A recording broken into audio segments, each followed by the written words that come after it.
අයිබෝන් හිතවත් සහෝදරයනි අද මම මේ වීඩියෝ එක කරන්නේ මේ දවස්වල සමාජ මාධ්‍ය ඔස්සේ ආందోලනාත්මක ප්‍රචාරය වෙන යම්කිසි වීඩියෝ එකක් සම්බන්ධව.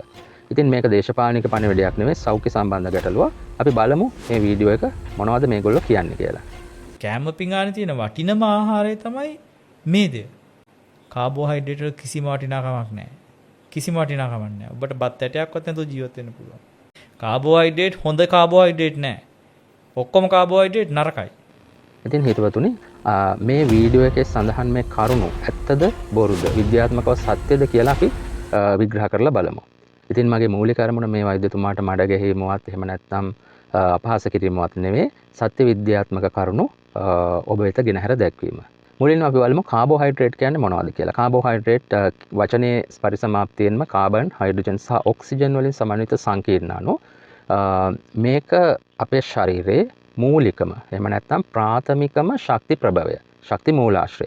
එතකොට ටෙක්නිකලි ගත්තොත් තාක්ෂණික වශයෙන් කාබෝහයිඩ්‍රේට් විතරක් නෙවෙයි මේදය, ප්‍රෝටීන් මේ දේවල් වලටත් ශක්තිය නිපදවන්න පුළුවන්. නමුත් මූලික ශක්ති ප්‍රභවය විදිහට සලකන්නේ විද්‍යාත්මකව සනාථ කරලා තියෙන්නේ කාබෝහයිඩ්‍රේට් පමණයි. ඉතින් ඔබ දන්නවා කාබෝහයිඩ්‍රේට් අපි ආහාරයට ගත්තාම ඒ කාබෝහයිඩ්‍රේට් වල තියෙන සංඝටක අපේ ආහාර මාර්ගයේ කුඩා අන්ත්‍රයේදී ග්ලූකෝස් බවට පත් වෙලා ශරීරයට උරා ගන්නවා.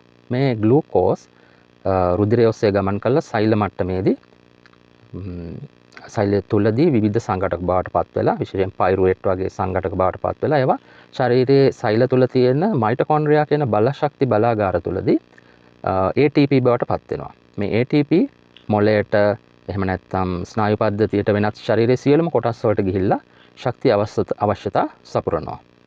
මේ ATP වලින් තමයි ශරීරයේ සියලුම කොටස් වලට මොළයට ස්නායු පද්ධතියට අනික් හැම කොටසකටම අවශ්‍ය ශක්තිය සපයන්නේ. කාබෝහයිඩ්‍රේට් ප්‍රධාන වශයෙන් කොටස් දෙකකට බෙදෙනවා.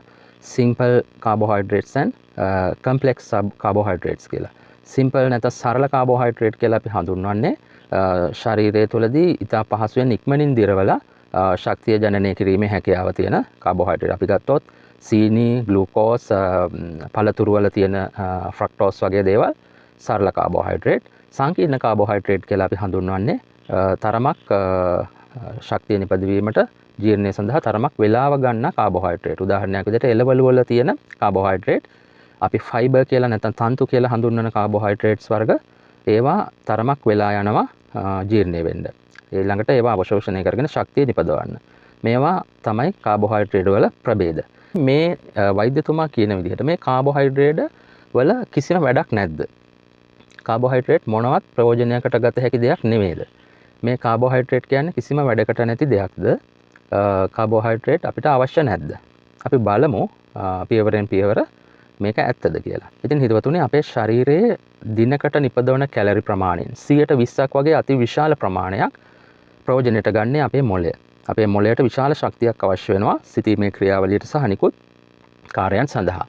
ඉතින් මේ සියලුම ශක්තිය අපි ලබා ගන්නේ මොළයට ග්ලූකෝස් විදිහට. කාබෝහයිඩ්‍රේට් ජීර්ණය වෙලා ග්ලූකෝස් විදිහට තමයි මොළයේ සෛල වලට ගිහිල්ලා ATP නිෂ්පාදනය කරලා මොළයේ කාර්යයන් සිද්ධ කරන්නේ. ඒ නිසා පැහැදිලිව තේරුම් ගන්න අපි කාබෝහයිඩ්‍රේට් වලින් තොරව ෂණිකව මොළයට අවශ්‍ය ශක්තිය ලබා ගැනීම වෙන මාර්ගයක් නැහැ. ඔබ විභාගයකට පෙනී සිටිනවා නම් ඔබ මොළයේ වෙහෙසන කටයුත්තක යෙදී සිටිනවා නම් ඒකට අවශ්‍ය කාබෝහයිඩ්‍රේට් ෂණිකව උත්පාදනය කරන්නේ මේද වලින් නෙවෙයි කාබෝහයිඩ්‍රේට් වලින් තමයි ඒ ශක්තිය නිෂ්පාදනය කරන්නේ. ඔබට කලින් කිව්වා වගේ මේ සෛල තුලදී කාබෝහයිඩ්‍රේට් වලින් ශක්තිය නිෂ්පාදනය කරලා ඒ වැඩි ශක්තිය ග්ලූකෝස් අක්මාව තුලදී ග්ලයිකෝජන් බවට පත් කරනවා. ග්ලයිකෝජන් බවට පත් කරලා ඒ ග්ලයිකෝජන් ගබඩා කරලා තියෙනවා හදිසි අවස්ථාවකදී ශක්තිය අවශ්‍යතා සපුරන්න. උදාහරණයක් විදිහට අපි හිතමු බල්ලෙක් අපේ පිටුපස පන්නනවා නම් අපිට ක්ෂණිකව ශක්තිය අවශ්‍යයි.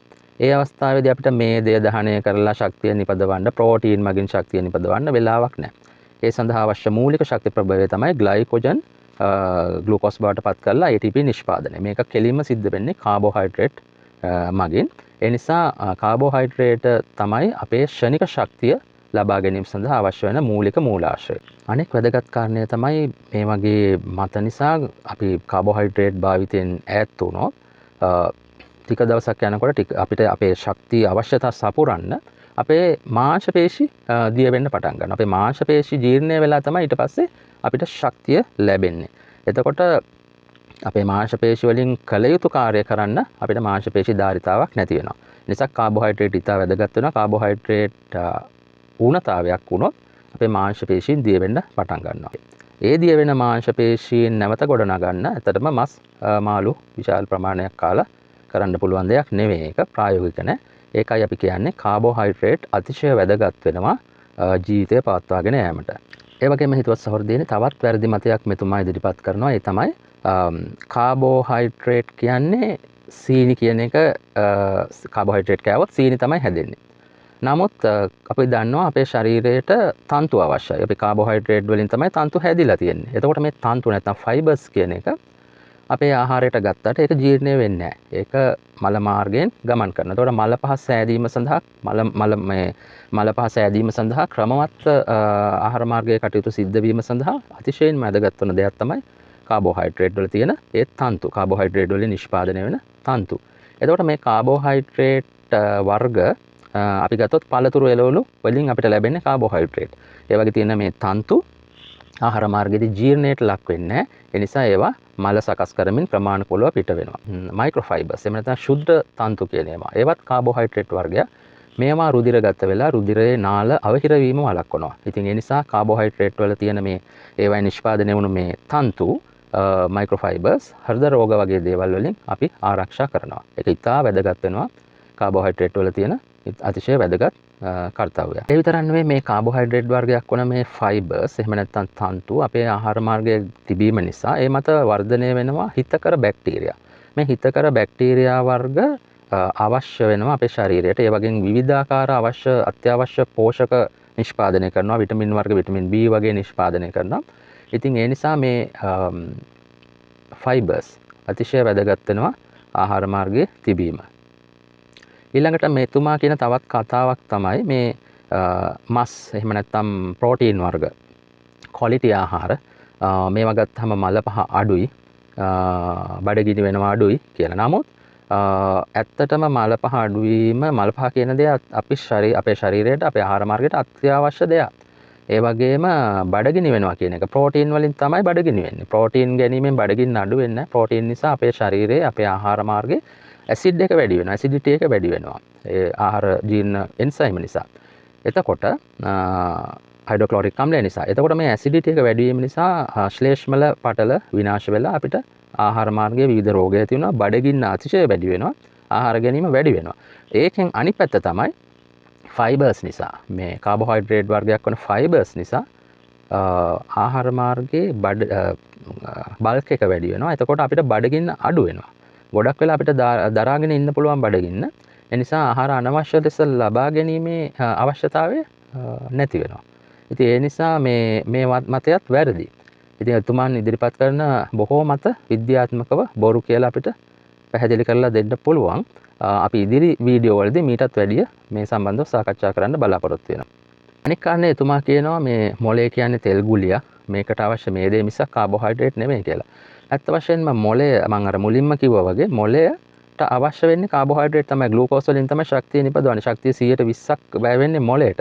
ඒ නිසා මේදය හෝ එහෙම නැත්නම් ප්‍රෝටීන් ජීර්ණය වෙලා ශක්තිය නිෂ්පාදනය වෙනකන් හිටියොත් අපිට කල්පනා ශක්තිය නැති වෙලා යනවා. අපිට විභාගයකට මුහුණ දෙන්න බෑ. අපේ මොලේ ක්‍රියාත්මක වෙන්නේ නැහැ නිසි ලෙස. ඒ නිසා මේ මතයත් අපිට බැහැර කරන්න සිද්ධ වෙනවා. ඉතින් කාබෝහයිඩ්‍රේට් කියන්නේ අපේ ශරීරයේ තියෙන මූලික ශක්ති ප්‍රභවය. මේ කාර්ය කිරීමට මේදයට හෝ ප්‍රෝටීන් වලට හැකියාවක් නැහැ. මේක තමයි විද්‍යාත්මකව ඔප්පු වෙලා තියෙන්නේ. ඉතින් මේදය සහ ප්‍රෝටීන් සඳහා වෙනමම කාර්යයන් තියෙනවා. ඒ නිසා අපි ප්‍රෝටීන් සහ මේදය ගැන සැලකිලිමත් විය යුතුයි. අපි හැම අවස්ථාවකදීම සමබර, සමබල, සමරස, සමවර්ණ ආහාරයකට යොමු විය යුතුයි. ඒක තමයි විද්‍යාත්මක ක්‍රමවේදය. ඉතින් නැවතත් මෙවැනි වීඩියෝකින් අපි හමු වෙමු. ඔබ සැමට සුබ දවසක්. ආයුබෝවන්.